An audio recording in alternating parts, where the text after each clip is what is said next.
আসসালামু আলাইকুম। বাংলাদেশ বিদ্যুৎ উন্নয়ন বোর্ড থেকে গত ২৯শে জুলাই একটি নিয়োগ বিজ্ঞপ্তি প্রকাশ পেয়েছিল, যেখানে একটি ক্যাটাগরিতে মোট ৫৮৭টি পদ রয়েছে।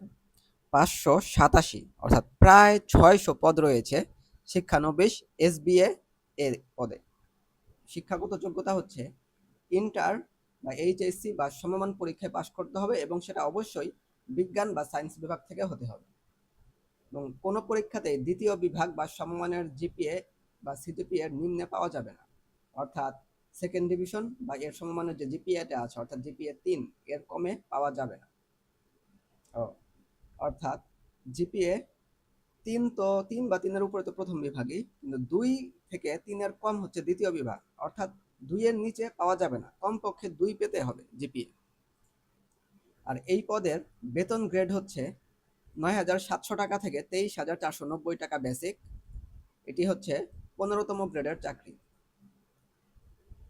এই পদের শারীরিক যোগ্যতা হচ্ছে অবশ্যই সুস্বাস্থ্যের অধিকারী হতে হবে, কঠোর পরিশ্রম সহ বৈদ্যুতিক খুঁটি ও স্থাপনায় ওঠানামায় সক্ষমতা থাকতে হবে। অর্থাৎ কারেন্টের যে খুঁটি বা খাম্বা বলি আমরা, সেগুলোতে যেন উঠতে পারে এবং নামতে পারে সেই সক্ষমতা থাকতে হবে। কাজের মাধ্যমে শিক্ষণের আগ্রহ ও সক্ষমতা থাকতে হবে, অর্থাৎ যে কোনো কাজের প্রতি তার শিক্ষার আগ্রহ থাকতে হবে। বিদ্যুৎ কেন্দ্রের পরিচালন বিভাগ অথবা বিদ্যুৎ কেন্দ্রের উপকেন্দ্রের পালায় বা পর্বে কাজে আগ্রহী থাকতে হবে, অর্থাৎ শিফটিং ডিউটি যেটাকে বলা হয়, এক এক সময় এক এক শিফটের ডিউটি করতে পারে। শিক্ষা প্রতিষ্ঠানে বিএনসিসি বা স্কাউটিং বা শরীর চর্চা বিষয়ক ক্রিয়াকর্মে পারদর্শী প্রার্থী থাকলে অগ্রাধিকার দেওয়া হবে। অর্থাৎ কেউ যদি স্কুলে বা কলেজে থাকা অবস্থায় বিএনসিসি, স্কাউট বা এই যে শরীর চর্চা যে বিষয়ক কাজকর্ম বা খেলাধুলা ছিল, এগুলোতে যদি পারদর্শী হয়ে থাকেন তাহলে তারা অগ্রাধিকার পাবেন। এই পদে আবেদনের জন্য ১ আগস্ট ২০২৬-এ বয়স ১৮ থেকে ৩২ বছর হতে হবে। আবেদনকারীকে টেলিটকের ওয়েবসাইট বিপিডিপি staff.teletalk.com.bd এই ওয়েবসাইটে গিয়ে আবেদনপত্রটি পূরণ করতে হবে।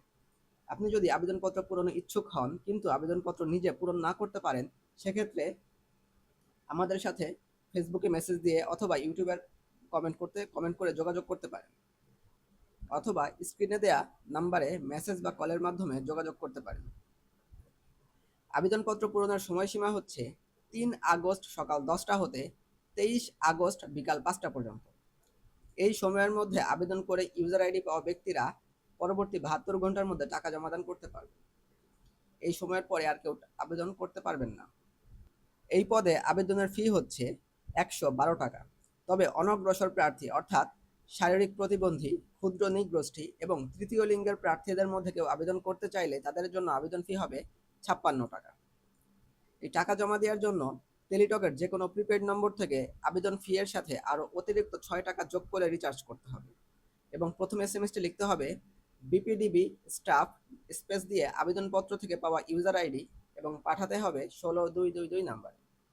এরপর দ্বিতীয় এসএমএসটি লিখতে হবে বিপিডিবি স্টাফ স্পেস দিয়ে ইএস, এরপর স্পেস দিয়ে এই প্রথম এসএমএস এর রিপ্লাই থেকে পাওয়া পিন নম্বর এবং পাঠাতে হবে ১৬২২২ নাম্বারে। এর রিপ্লাইয়ে একটি ইউজার আইডি এবং পাসওয়ার্ড দেওয়া হবে, যেগুলো ব্যবহার করে পরবর্তীতে প্রবেশপত্র ডাউনলোড করতে হবে। প্রবেশপত্র ডাউনলোডের সময়সীমা এবং পরীক্ষা সংক্রান্ত অন্যান্য তথ্য পরীক্ষার্থীর মোবাইল নম্বরে এসএমএস এর মাধ্যমে জানিয়ে দেওয়া হবে। এই ছিল আজকের নিয়োগ বিজ্ঞপ্তি সম্পর্কে বিস্তারিত তথ্য। কারো যদি কোনো প্রশ্ন থাকে অবশ্যই কমেন্টে জানাবেন। আর নিজের আবেদনপত্র পূরণ না করতে পারলে তো অবশ্যই আমাদেরকে মেসেজ দিবেন। যারা পরীক্ষা দিবেন তাদের জন্য রইল শুভকামনা। ধন্যবাদ সবাইকে। আসসালামু আলাইকুম।